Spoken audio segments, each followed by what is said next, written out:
nagbabalak ako. Asa po ba yung sakyan nyo? Ayun o. Nagbabalak ako ng ganito. Nagmo-monitor po kami ngayon, Brigada Square.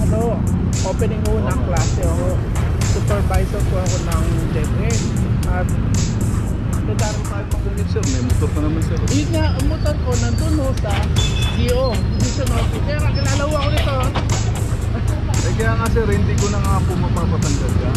Once na matanggal yan, ako naman po matatanggap sa trabaho. Kaya doon na... Sir, 2 minutes lang ako.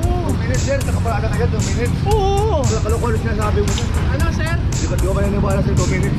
Hindi ba ako lang? Na kung saan, pwede tayo magparada. Ngayon po, 2023 na, sumunod po tayo sa batas trapiko.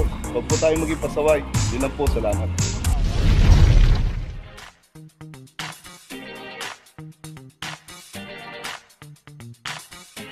Papajo TV!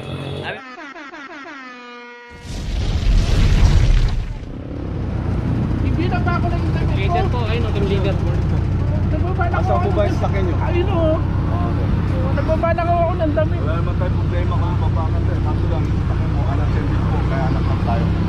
Kasi walang tao dun eh. Pasensya na ako. Galing ako, depedo ako. Depende po. Opo. Ganito na lang sir, kasi sa amin sir, bawal. Nagmamadali ho. Hindi sir, sa amin po, bawal na tanggal yun sir. Once na nakalap ka po yan. Paano yun eh? Ganito sir, puntahan na lang po natin sa Central Marketing Fountain. Doon po kasi ang ano niya sir. Doon na lang tayo magpaano sir. Saglit lang ho. Kaka hindi lang po ikaw sir, dalawa po tayo dyan. Oh. Pangatlo na to. Ayun po matagal. Inabot ko na yun, sir. Sandali lang ho. Opo. Inabot ko na ho yun. Oo. Eh, dito lang po yung boarding house namin. Binaba ko na yung damit ko. Kaya nga sir, unattended po kaya tayo na-clamp. Tsaka sir, dito bawal tayo magpark sir. Opo, alam ko po. Kaya lang ho. Wala akong ibang pagpaparkingan. Doon ho. Bawal din doon. Wala akong... Tagaling yan. Sir, ganito na lang sir, puntahan na lang natin doon sir sa Central Market. Hindi ko na po mapapatanggal yan sir. Sir, ganito, nagmo-monitor po kami ngayon, Brigada Square. Opening ho ng klase ako. Supervisor po ako ng DepEd. At nadarin po mga regional na monitoring team. Gagamitin po nila to eh.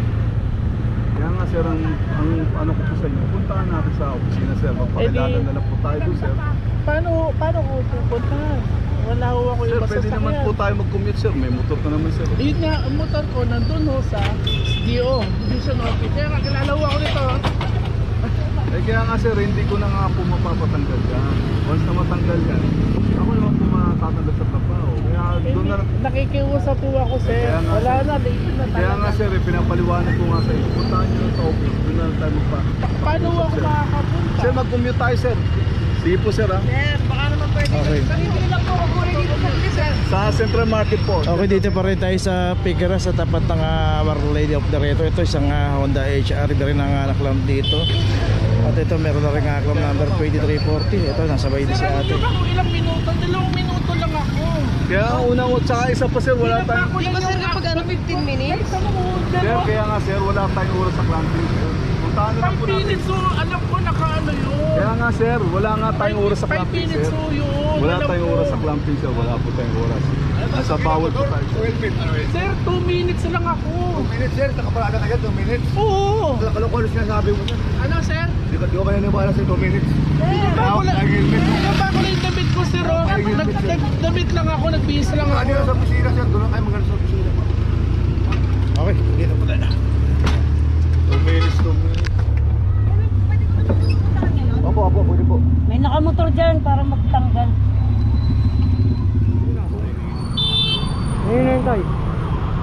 Dala po siya. Kita tayo yata nagpapaparking dito. Dito ngayon tayo sa Loyola Street, corner Kaiko. Dito nga kasi bawal lang parada. Ito makikita natin may signage sa ron, no parking clamping zone. Dito yung isang nawara rito.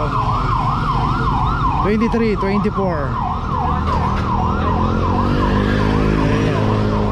Siya ngayon nagpapaparking dito. Yun yung bahay tsaka niya ng parking yung pumarada rito. Kaso yun nga, yung mga pumaparada rito nabibiktima hindi po ng clamping, nabibiktima po ng mga nagpapaparking dito. Kaya kung paparada tayo, may mga pay parking po rito, doon na lang po tayo pumarada at may parking attendant, magpa-issue na lang tayo ng ticket. Ay ito, meron na rin notice. Iwasan po natin sa mga fake na mga parking attendant. Okay, tuloy na po tayo. Location natin, Juan Luna Street, corner Piñalosa, at dito naman yung isang Ford Everest. Alam number 23-80. Dito rin sa kahabaan ng Juan Luna. At dito po naabutan po yung ating sasakyan na naka-obstruct at walang driver. Matik na po yan.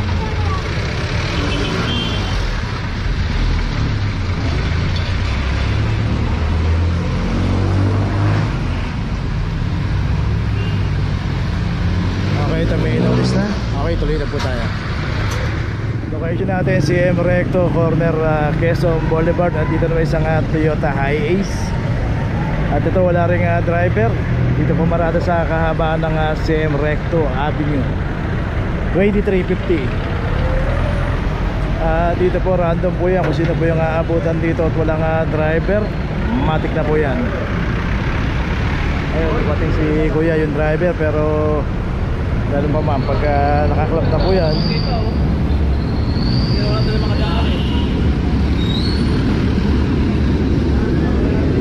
huwag po tayo mag-iiwan dito sa mga mabuhay lane, kasi pag nadaanan po ng operation yan at walang driver, matik na po yan. Pupunta na po tayo ng Central Market niyan.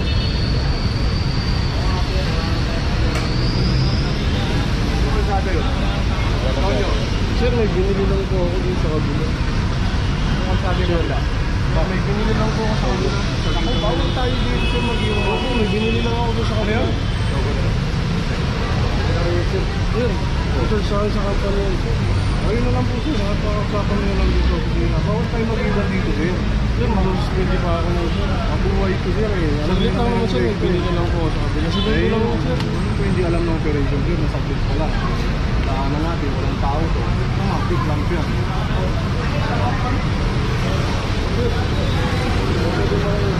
Sila sir yung sabi. Dalam mo. Ayun, may notice na rin. Yun nga po yung sinasabi natin lagi, na pagka naklampo yan at walang driver, matik na po, pupuntahan na po natin sa Central Market yan. Okay, tuloy na po tayo.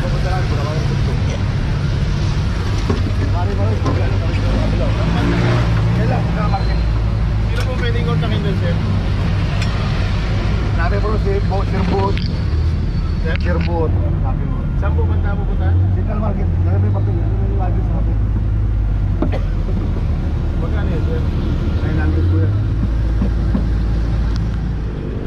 Location natin, Makiling Street, corner Dimasalang. At dito na may isang Isuzu D-Max ang nakaparada rito.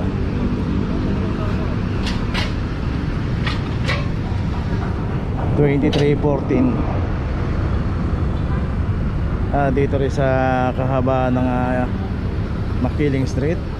Ito, lusutan po yan palabas ng Maseda, palabas ng Blooming Street. Dito naman sa kabila, palabas ng Dimasalang to.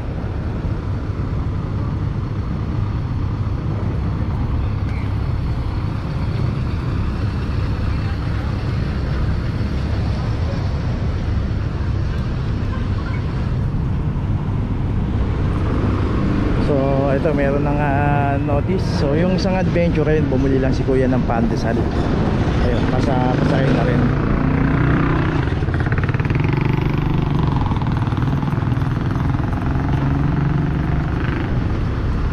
Okay, tuloy na po tayo.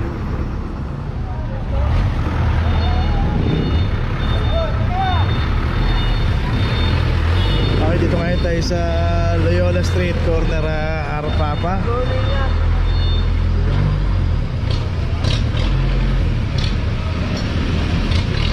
Dito kasi mga pampasayerong jeep, no? Dito nagte-terminal. Nakita natin, nagkaka-traffic na rito. Dito nakaka-counter po pa yung pagkakaparada nila rito.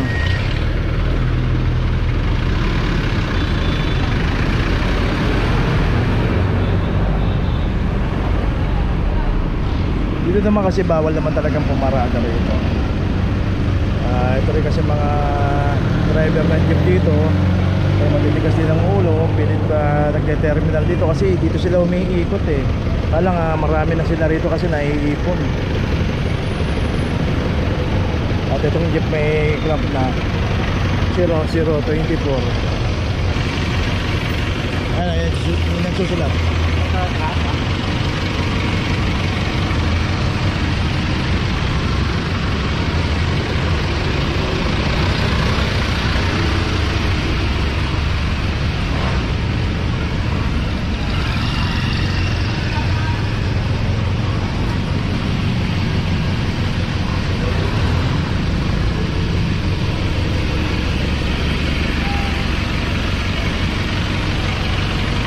Dito makikita natin dito may mga signage naman dito na no parking clamping zone sa kahabaan ng Loyola Street.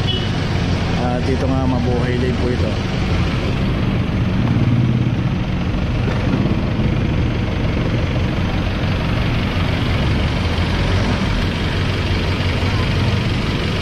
Okay, ito meron na rin notice. Okay, tuloy na po tayo. Location natin de Los Santos Street Corner, San Antonio. Ito may isang Honda Civic. Ang nakaparada ito nasa bangketa. From number 23676. Dito kasi one side parking. Dito sa de Los Santos Street pay parking. Dito lang sa left side pwedeng pumarada. At yung pinarada ng Honda Civic kasi bawal. Hindi dito yung tamang pagparada. So paparada tayo, matatagalan tayo. Hanapin natin yung parking attendant na naka-assign dito. Dito lang pwedeng pumarada sa left side.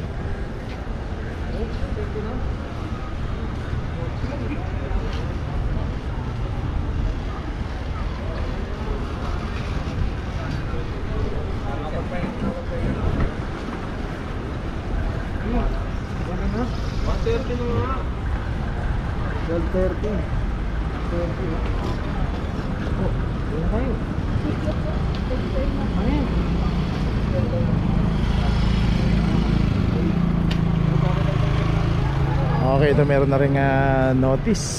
Okay, tuloy na po tayo. Okay, nandito na ngayon tayo sa opisina ng clamping sa impounding dito sa Central.